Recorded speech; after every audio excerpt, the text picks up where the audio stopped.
أعوذ بالله من الشيطان الرجيم. بسم الله الرحمن الرحيم. ألم تر أن الله يسبح له من في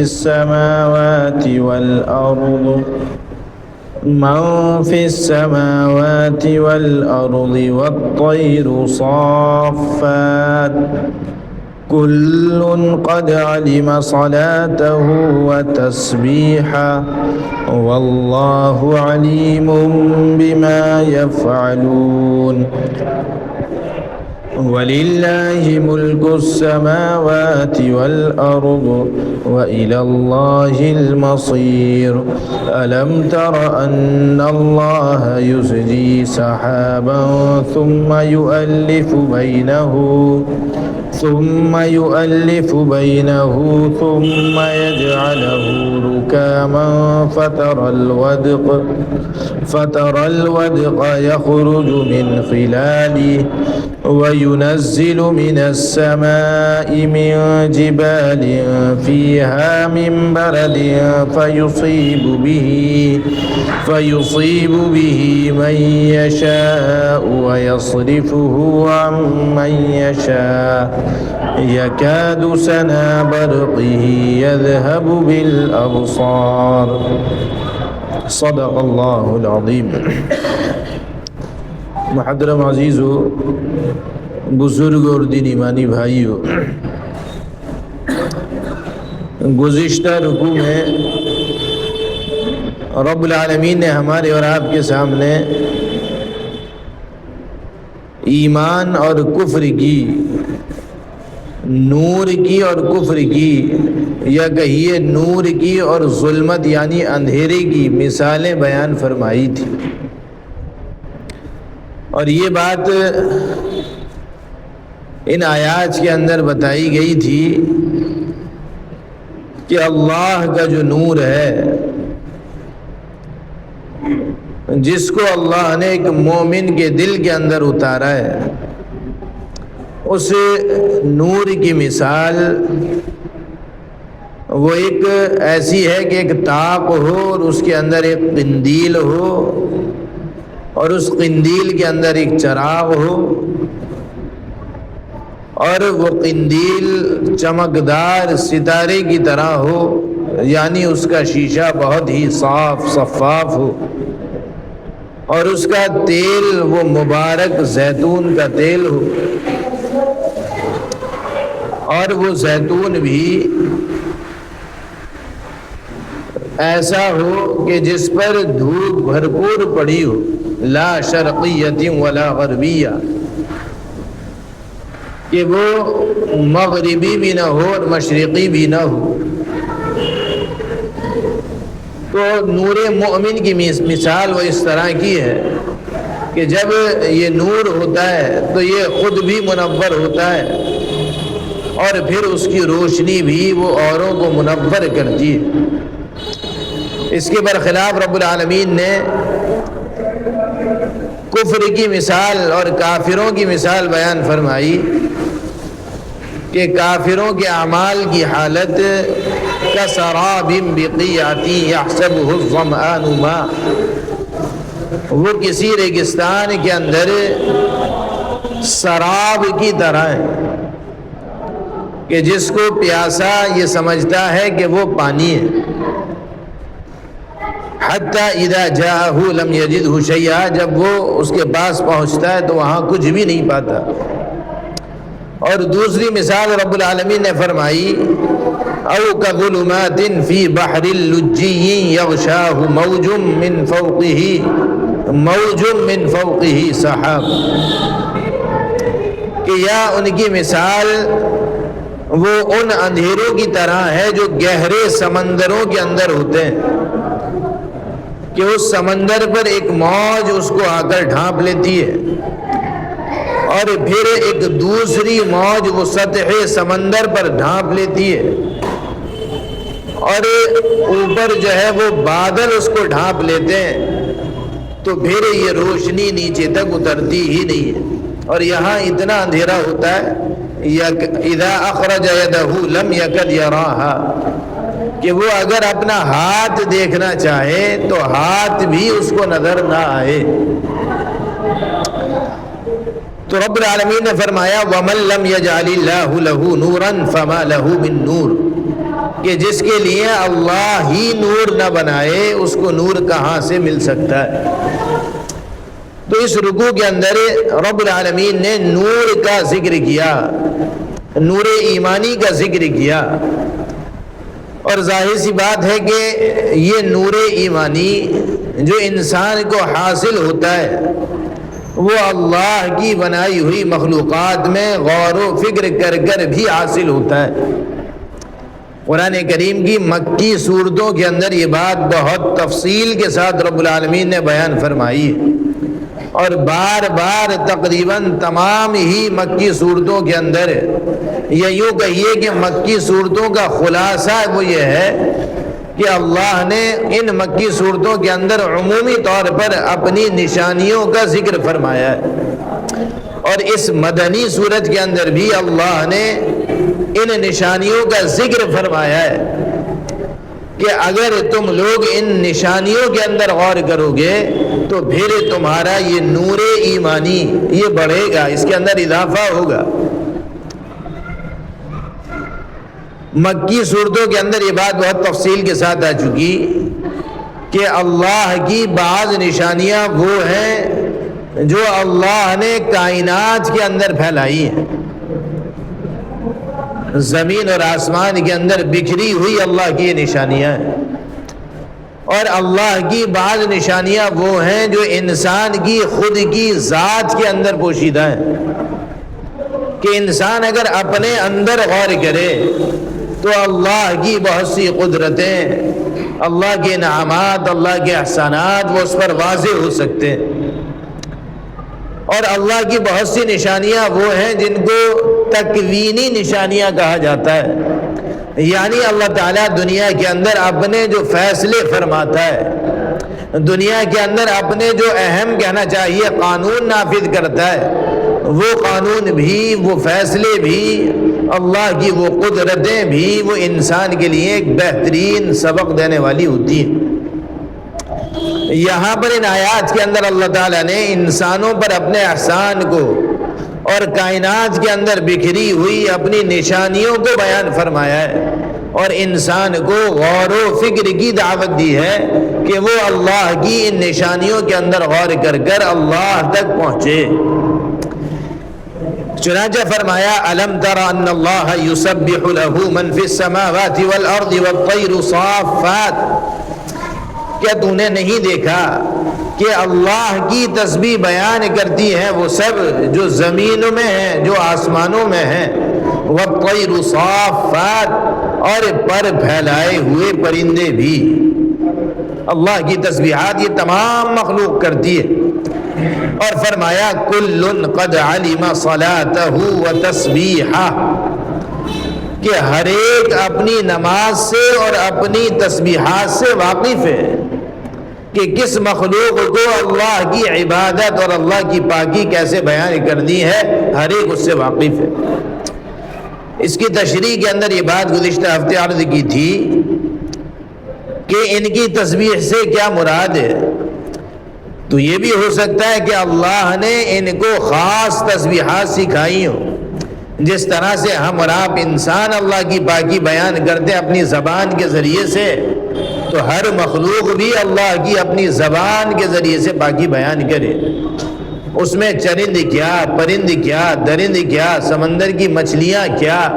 حشرات الارض اور کیڑے مکوڑے کیا، اللہ نے ان کو قوت گویائی دی ہے، وہ بات کرتے ہیں، بولتے ہیں، تو ان کی اپنی زبانوں کے اندر وہ اللہ کی پاکی بیان کرتے ہوں، یہ کوئی بعید نہیں ہے۔ تو ایک مطلب علماء نے بیان کیا ہے، اور اس کے علاوہ جو جمادات ہیں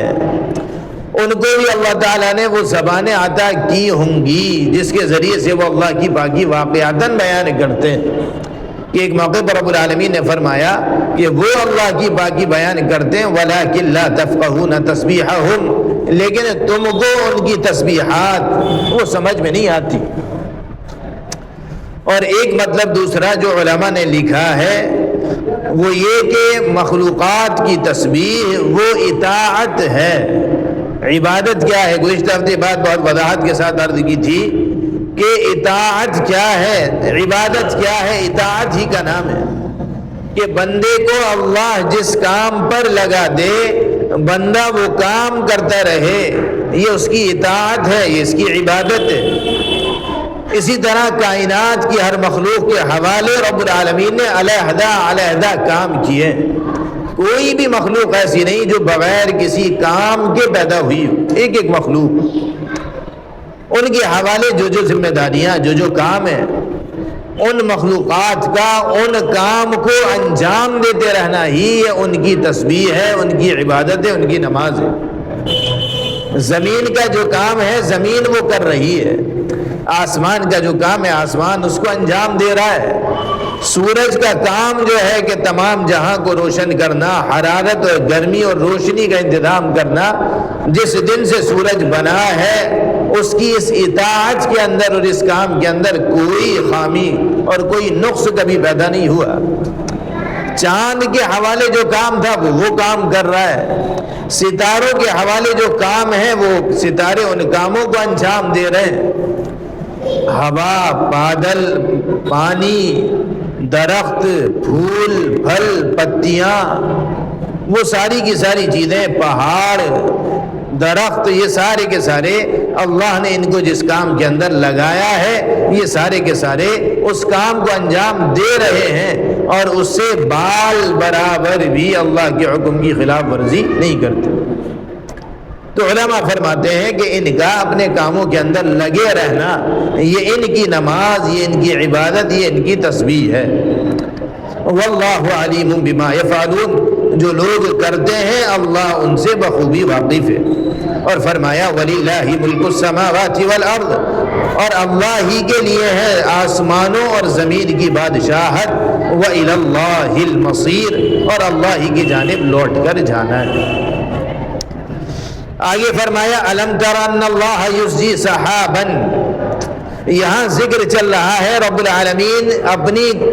تخلیق کو، اپنی مخلوقات کو، اپنے کرشموں کو، اپنی قدرت کو، کائنات کے اندر بکھری ہوئی اپنی نشانیوں کو انسانوں کے سامنے رکھ رہا ہے،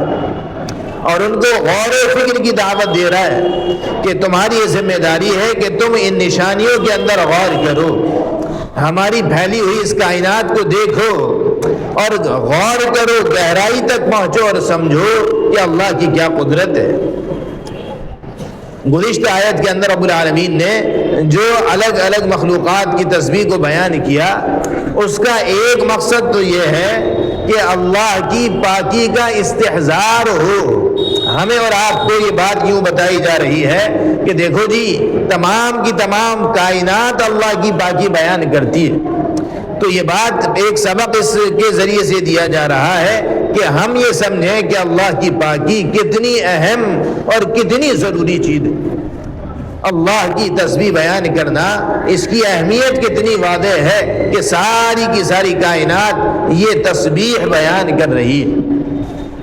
اور دوسرا مقصد جو ہے وہ یہ بھی ہو سکتا ہے اور ہے بھی ہے کہ جو لوگ اللہ کی عبادت سے، اللہ کی اطاعت سے منہ موڑ لیں، جو انکار کر جائیں، ان کو یہ سبق دینا مقصود ہے کہ جی ساری کی ساری مخلوق جس راستے پر چل رہی ہے وہ اللہ کی پاکی بیان کرنے کا، اللہ کی اطاعت اور اللہ کی عبادت کا راستہ ہے، لیکن تم نے اللہ کا انکار کر کر اللہ سے اپنا رخ موڑ کر جو طریقہ اختیار کیا ہے یہ ساری کی ساری مخلوق کے خلاف راستہ اختیار کیا ہے۔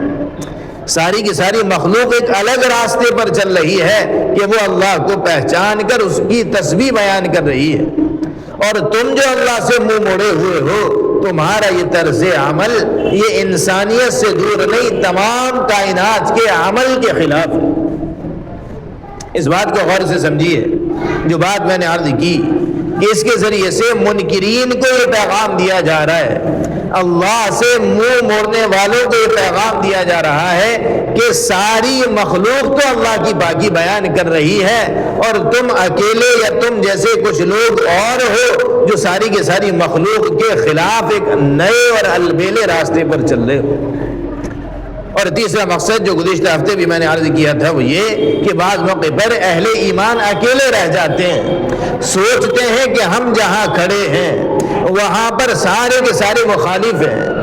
وہ سارے کے سارے کہنا چاہیے شریعت اسلامی کے مخالف ہیں، وہ خدا کے منکر ہیں، وہ اللہ کی عبادت سے اطاعت سے منہ موڑنے والے،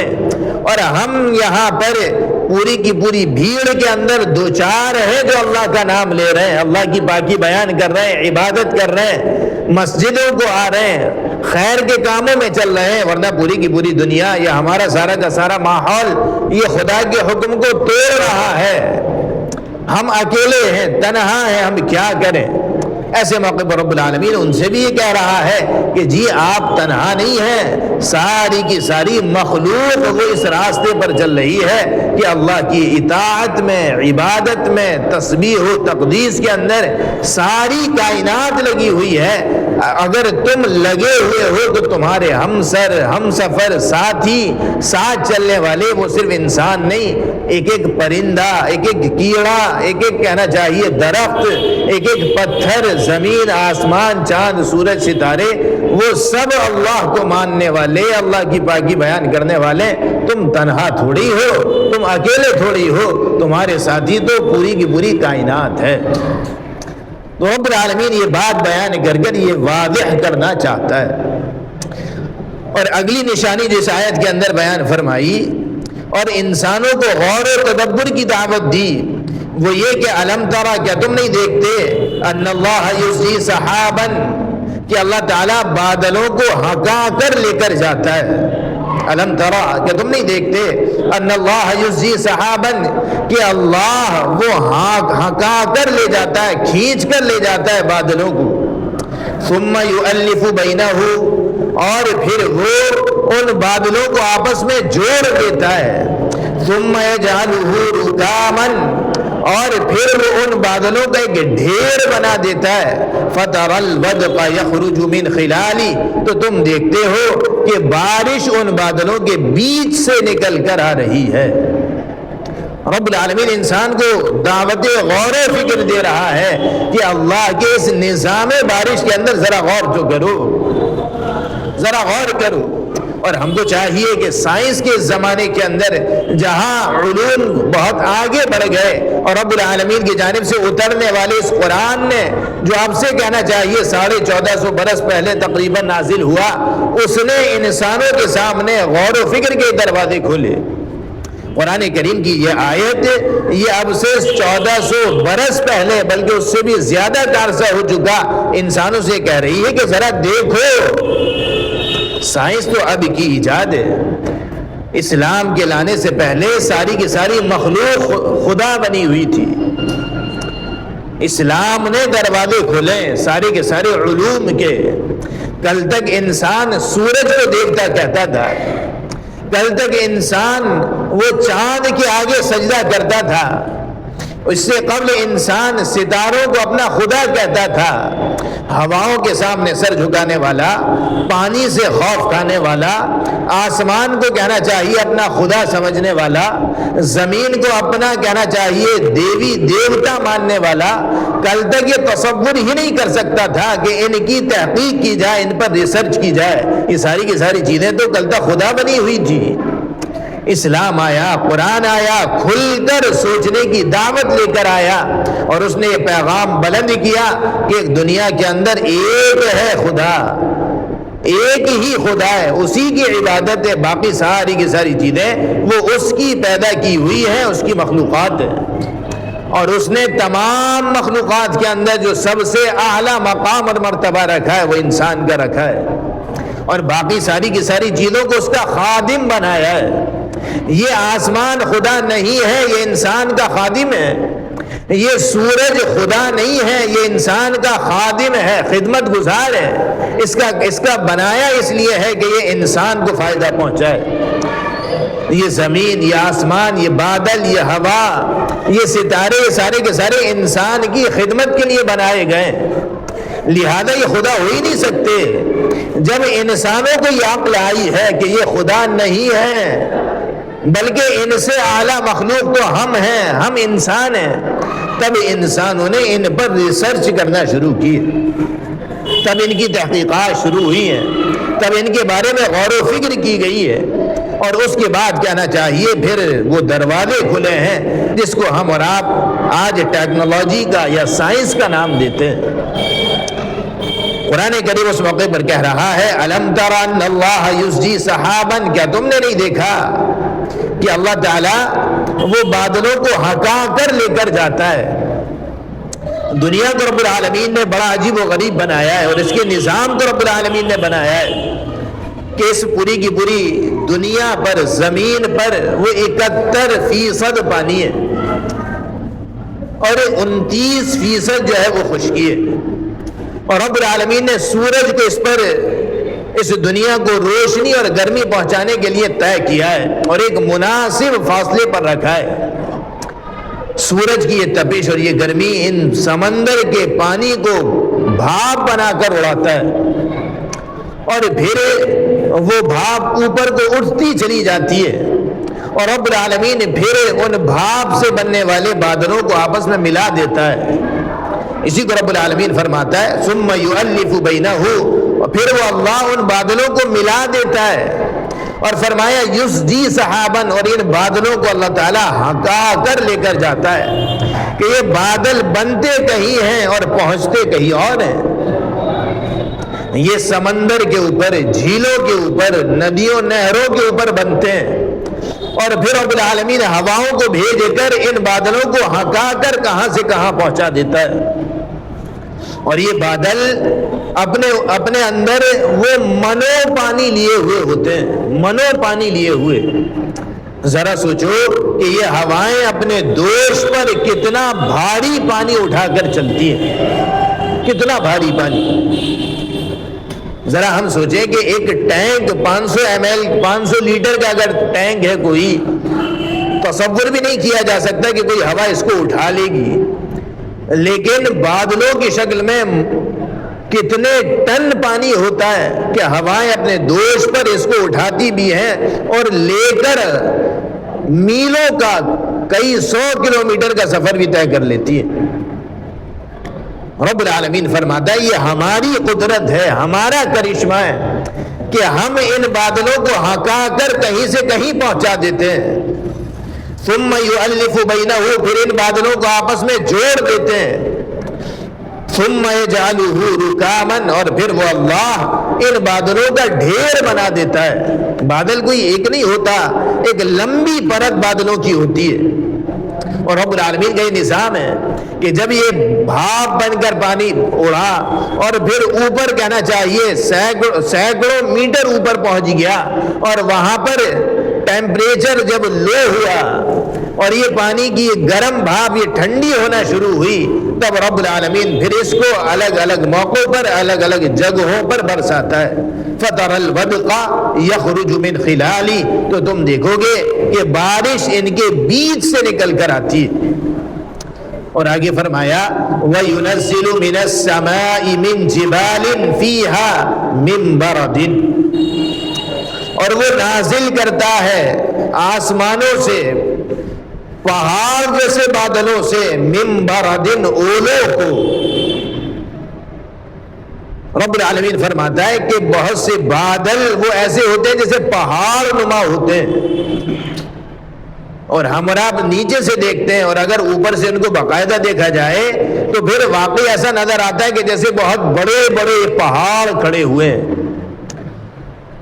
تو ان کی حیت یعنی دیکھنے کے اندر بھی یہ بادل یہ پہاڑوں کے مشابہ ہوتے ہیں، اور ان کے اندر پانی کے گویا کے پورے پہاڑ موجود ہوتے ہیں۔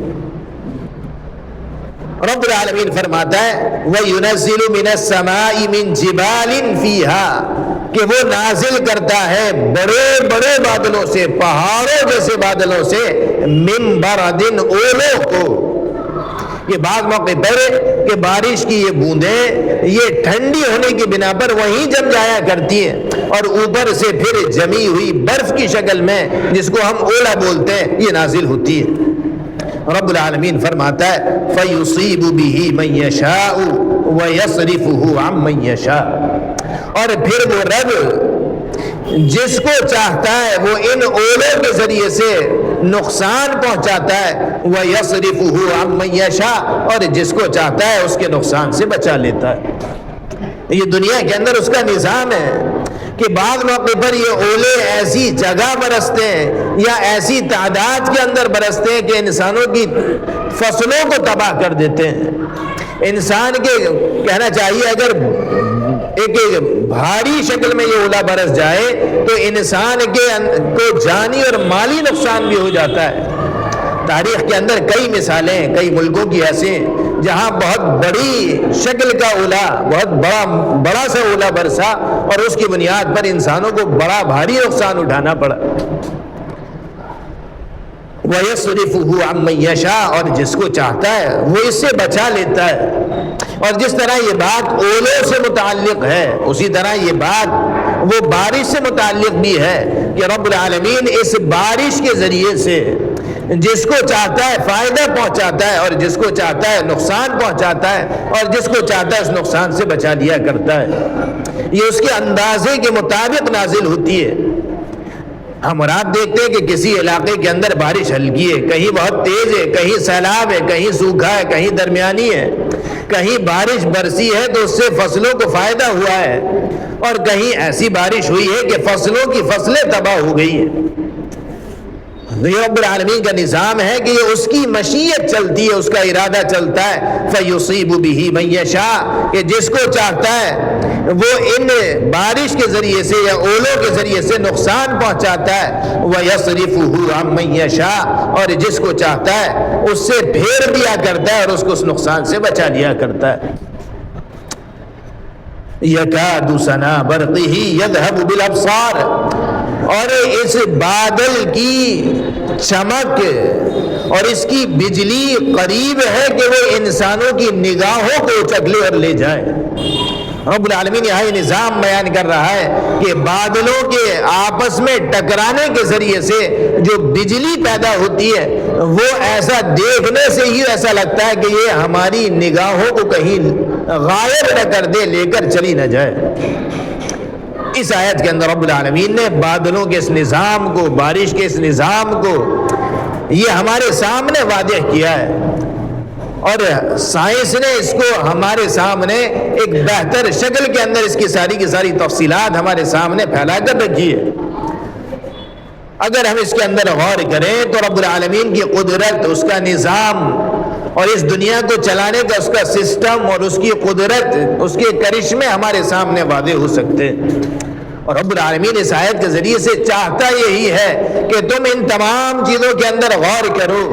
تم ان چیزوں کے اندر غور کرو، غور و تدبر کرو اور پہنچو ذات تک جو ان تمام چیزوں کو پیدا کرنے والا ہے۔ دنیا دار لوگ، یہ کہنا چاہیے جو دین سے جن کا تعلق نہیں ہوتا،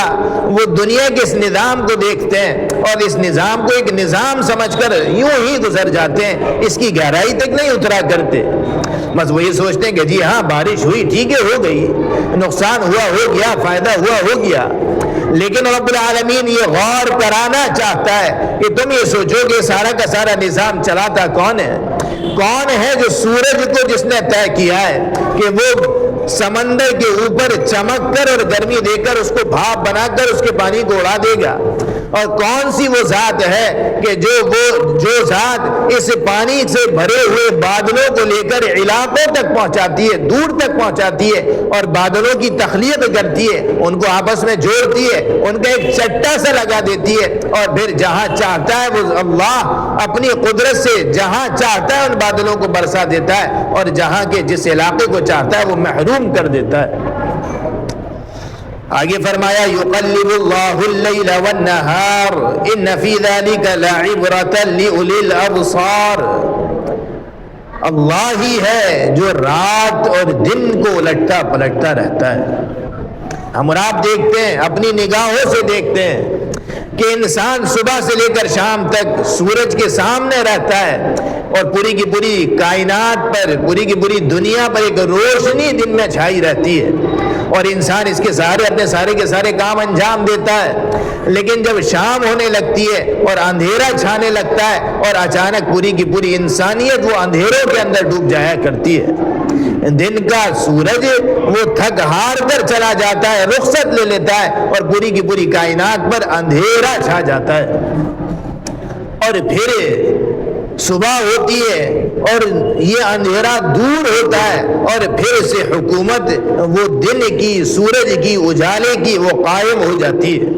یہ دن و رات کا الٹ پھیر ہے۔ کون ہے جو اس نظام کو چلاتا ہے اور کس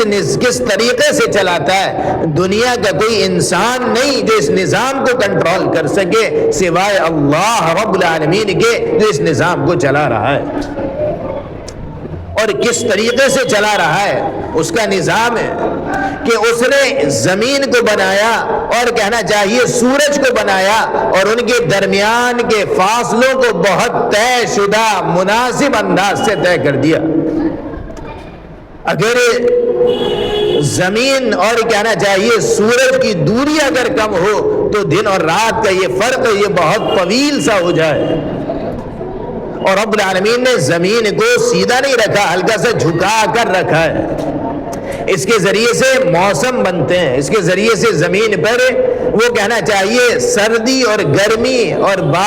بارش وغیرہ کے پورے موسم کا نظام چلتا ہے۔ دن اور رات رب العالمین نے زمین کو گھمایا ہے کہ یہ زمین گھومتی رہتی ہے، اپنی کہنا چاہیے دھری پر بھی گھومتی ہے اور سورج کے گرد بھی گھومتی رہتی ہے،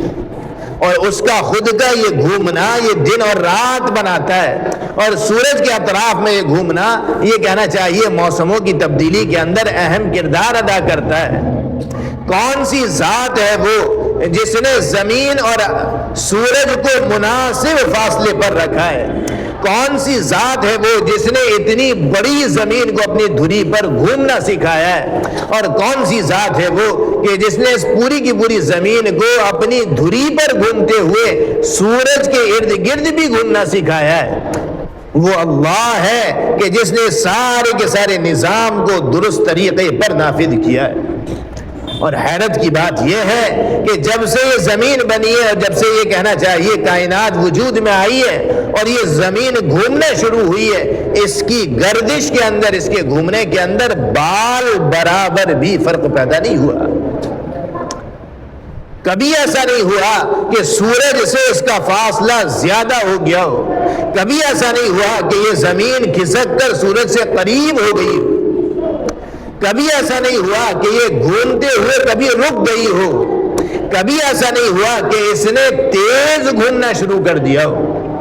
اگر یہ زمین تیز گھومے تو پھر یہ دن 24 گھنٹے کا، دن اور رات 24 گھنٹے کی نہ ہو کر یہ تو بہت جلد ہونے لگے۔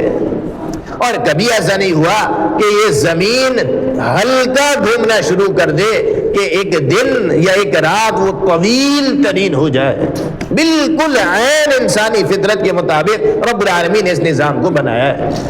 ذرا سوچو کہ اگر دن صبح سے شام تک کا یہ 12 14 15 16 گھنٹے کا نہ ہو کر اگر اور طویل ہوتا، یہ کئی ہفتے کا یا کئی مہینے کا ہوتا، تو ذرا سوچو کہ پھر کیا ہوتا دنیا کے نظام کا۔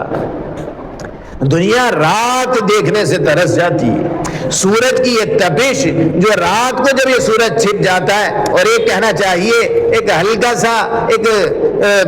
سردی کا سا موسم کہیے وہ کائنات پر پھیل جاتا ہے اور دن بھر کی جلسائی ہوئی گرمی سے انسان راحت پاتا ہے، یہ سورج کی یہ تپش اگر کئی مہینے چلتی تو فصلوں کا کیا ہوتا، انسان کا کیا ہوتا؟ اور یہ رات جو انسان کے لیے نفع بخش ہے، اگر یہ کہنا چاہیے مسلسل اسی طرح رہتی اور انسان کو سورج کی تپش نہ ملتی، حرارت نہ ملتی، اجالا نہ ملتا، تو پھر اس کی کھیتیوں کا اور اس کی سرسبز و شادابی کا اور اس کے کہنا چاہیے اجالے کے آنے کا کیا نظام رہتا۔ رب العالمین نے ایک چیز کو بہت ہی اندازے کے مطابق بنایا ہے، سردی کو، گرمی کو، تمام موسموں کو، دن و رات کے اس الٹ پھیر کو رب العالمین فرماتا ہے کہ اس کو بنانے والے ہم ہیں۔ اور اس کے نکلنے کے اندر، ڈوبنے کے اندر، دن اور رات کے آنے جانے کے اندر کبھی بھی کوئی فرق نہیں پیدا ہوتا۔ رب العالمین فرماتا ہے یقلب اللہ اللیل والنہار، اللہ ہی ہے جو رات اور دن کو الٹتا پلٹتا رہتا ہے۔ ان فی ذلک لعبرۃ لأولی الابصار، بلا شبہ اللہ کے اس نظام کے اندر عبرت ہے ان لوگوں کے لیے جن کو اللہ نے بصیرت عطا کی ہو۔ دیکھنے والوں کے لیے، اہل بصیرت کے لیے اللہ کے اس نظام کے اندر بڑی عبرت ہے، بڑی عبرت ہے۔ اور آگے فرمایا واللہ خلق کل دابۃ من ماء، اور اللہ نے تمام جاندار کو پانی سے پیدا کیا ہے۔ واللہ خلق کل دابۃ من ماء، اور اللہ نے تمام جاندار کو من ماء، پانی سے پیدا کیا ہے۔ قرآن کریم یہ اعلان اس زمانے کے اندر کر رہا ہے جب سائنس کا کوئی تصور نہیں تھا، کوئی تصور نہیں تھا۔ قرآن کریم کا یہ کہنا کہ اللہ نے ہر جاندار کو پانی سے پیدا کیا ہے، یہ اپنے آپ میں ایک بہت اہم اور بڑی بنیادی بات ہے۔ اور ایک موقع پر فرمایا وَجَعَلْنَا مِنَ الْمَاءِ كُلَّ شَيْءٍ حَيٍّ، کہ ہم نے ہر زندہ چیز کو پانی سے پیدا کیا ہے۔ اس کی ایک چیز تو یہ کہ انسان کو واقعتاً اللہ نے ایک ناپاک پانی سے پیدا کیا ہے، اس میں تو کوئی شک و شبہ ہی نہیں ہے۔ اور دوسری اور اہم چیز یہ کہ اس آیت کا ایک مطلب وہ یہ بھی ہے کہ انسان کا دار و مدار، انسانی زندگی کا دار و مدار، بلکہ تمام جاندار کی زندگی کا دار و مدار وہ پانی پر ہے۔ ایک دوسرا مطلب ہے۔ اور ایک تیسرا مطلب جس کو سائنس نے اس زمانے کے اندر بہت واضح انداز میں بیان کیا وہ یہ کہ انسان کی پیدائش جن سیلز کے ذریعے سے ہوتی ہے، کہ انسانی جسم جن باریک باریک اینٹوں سے مل کر بنتا ہے، وہ باریک سے سیلز، ان کا بڑا حصہ وہ پانی ہی ہے۔ انسان کی وہ اینٹیں جن کو سیلز کہا جاتا ہے، وہ گویا کہ انسان کے جسم کی ایک اینٹ ہے، یہ باریک سا ایک عضو، اس کی کہنا چاہیے بناوٹ وہ پانی ہی کے ذریعے سے ہوتی ہے۔ اور انسان کا وجود اپنے اندر ایک بڑی تعداد کے اندر پانی رکھتا ہے۔ اور یہ معاملہ صرف انسان کا نہیں، ہر جاندار کا ہے، کہ ہر جاندار کا جو سیلز ہوتا ہے کہ اس کا وجود ہی اس سیلز پر قائم ہے، وہ سیلز کا اکثر حصہ وہ پانی ہی کا بنا ہوا ہوتا ہے۔ یہ سائنس آج قرآن کی اس حقیقت کو واضح انداز میں بیان کرتی ہے جس کو رب العالمین نے برسوں پہلے بیان کر دیا۔ واللہ خلق کل دابۃ من ماء، اور اللہ نے ہر جاندار کو پانی سے پیدا کیا ہے۔ دوسری چیز جو میں نے عرض کی وہ یہ کہ انسانی زندگی کا اور حیوانی زندگی کا بڑا دار و مدار وہ پانی پر ہے۔ انسان کا اندرونی سسٹم وہ پانی چاہتا ہے۔ کوئی چیز آپ کھائیں گے، اس کو ہضم ہونے کے اندر قوت ہاضمہ جو کام کرے گی اس کو پانی چاہیے۔ انسان کے جسم کے اندر جو دورانیہ خون کا چلتا ہے اس کو پانی چاہیے۔ انسان کا اندرونی سارا کا سارا نظام، سارا کا سارا سسٹم وہ پانی چاہتا ہے۔ اگر یہ پانی نہ دیا جائے انسان کے جسم کے اندر تو انسان کی زندگی چل نہ سکے گی۔ اور اس کے علاوہ باہر کی زندگی کے اندر اگر ہم اور آپ دیکھیں تو ہمارا پانی پر کتنا بڑا دار و مدار ہے۔ ہماری زندگی کے اندر پانی کی کتنی اہمیت ہے، کتنی قدر ہے کہ پانی کا معمولی سا ایک حصہ بھی اگر انسان کو میسر نہ ہو انسان کی زندگی چل نہ سکے۔ رب العالمین فرماتا ہے واللہ خلق کل دابۃ من ماء، اللہ نے تمام جاندار کو پانی سے پیدا کیا ہے۔ فَمِنْهُمْ مَنْ يَمْشِي عَلَى بَطْنِهِ، رب العالمین نے ان مخلوقات کا کلاسیفیکیشن کیا ہے، ان کو درجات کے اندر بانٹ کر بتایا ہے کہ اس مخلوقات میں سے، ان جانداروں میں سے بعض وہ ہیں مَنْ يَمْشِي عَلَى بَطْنِهِ، جو اپنے پیٹ کے بل چلتے ہیں۔ فَمِنْهُمْ مَنْ يَمْشِي عَلَى بَطْنِهِ، ان میں سے بعض وہ ہیں جو اپنے پیٹ کے بل چلتے ہیں۔ اللہ کی مخلوقات کے اندر آپ غور کریے کہ اللہ کی مخلوقات کا کتنا بڑا حصہ ہے جو رینگ کر اپنے پیٹ کے بل چلنے والا ہے۔ یہ سارے کے سارے کیڑے مکوڑے، یہ سانپ، اژدہے، یہ کہنا چاہیے مگرمچھ وغیرہ، کچھوے وغیرہ، یہ جانور کتنے ایسے ہیں جو رینگ کر چلنے والے جانور ہیں، گویا کہ اپنے پیٹ پر چلتے ہیں۔ اور آگے فرمایا وَمِنْهُمْ مَن يَمْشِي عَلَى رِجْلَيْنِ، اور ان میں سے بعض وہ ہیں جو 2 پیروں پر چلتے ہیں۔ انسان بھی ان میں سے ہے اور بہت سے ایسے جاندار ہیں چڑیوں کی شکل میں، یا اور کہنا چاہیے جانداروں کی شکل میں، جو 2 پیروں پر چلتے ہیں۔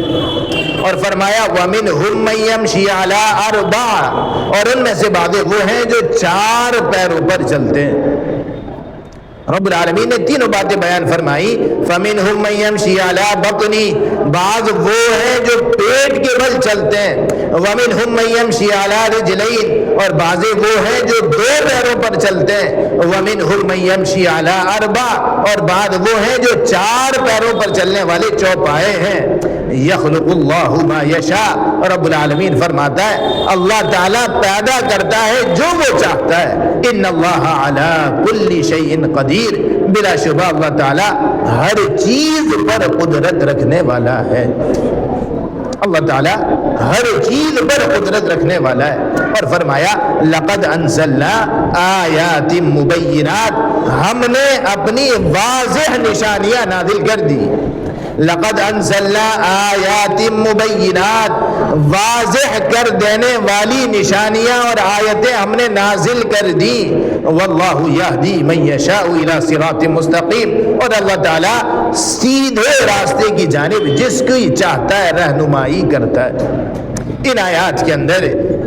جو ہمارے سامنے اب بیان ہوئی، جو پڑھی گئی، اللہ نے اپنی قدرت کا بیان کیا ہے، اپنے نظام کا بیان کیا ہے، کائنات کے اندر پھیلی ہوئی اپنی نشانیوں کا بیان کیا ہے، اور ہم کو دعوت غور و فکر دی ہے کہ اللہ کی ان مخلوقات کے اندر ہم غور کریں، دیکھیں، کہنا چاہیے زمین و آسمان کی تمام مخلوقات کو دیکھیں، بادلوں کے بننے کو دیکھیں، بادلوں کے جمع ہو جانے کو اور ان سے اترنے والی بارش کو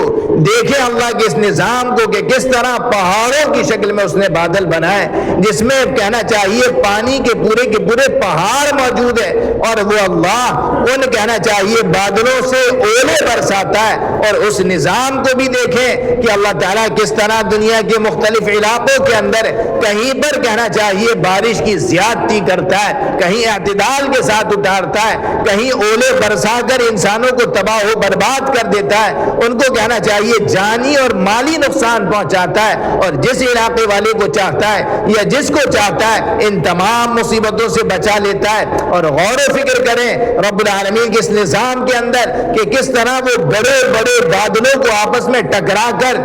گرج پیدا کرتا ہے اور بجلی پیدا کرتا ہے، اور وہ بجلیاں انسان کی نگاہوں کو اچک لینے کی طرح ہوتی ہیں، اور بعض موقع پر وہ بجلیاں بھی انسانوں کو نقصان پہنچا دیا کرتی ہیں، اور بعض موقع پر رب العالمین ان کے قہر سے بھی انسانی آبادیوں کو بچا دیا کرتا ہے۔ اور پھر رب العالمین نے آگے بیان فرمایا کہ تم غور کرو دن اور رات کے الٹ پھیر کے اندر، اللہ کے اس نظام کے اندر کہ کس طرح سے وہ رات لے کر آتا ہے، اور پھر کہنا چاہیے دن کی چادر اس پر تان دیتا ہے۔ یہ دن اور رات کا آنا اور جانا، اس کے اندر عبرت حاصل کرو، غور کرو۔ اور پھر رب العالمین عام طور سے تمام مخلوقات کو بیان کر کر فرماتا ہے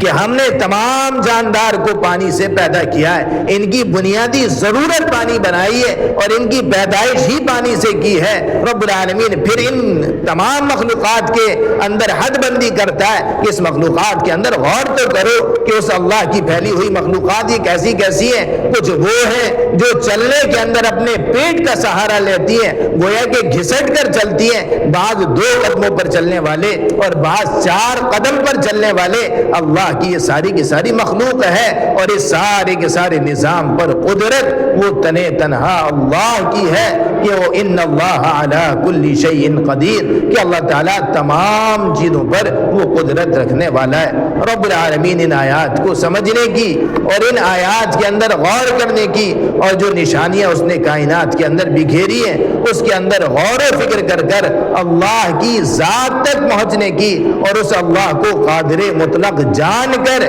اس سے خوف کھانے کی، ڈرنے کی، اور اس کی اطاعت کی اور عبادت کی اور تسبیح کی ہم کو توفیق نصیب فرما دے۔ وآخر دعوانا الحمد للہ رب العالمین۔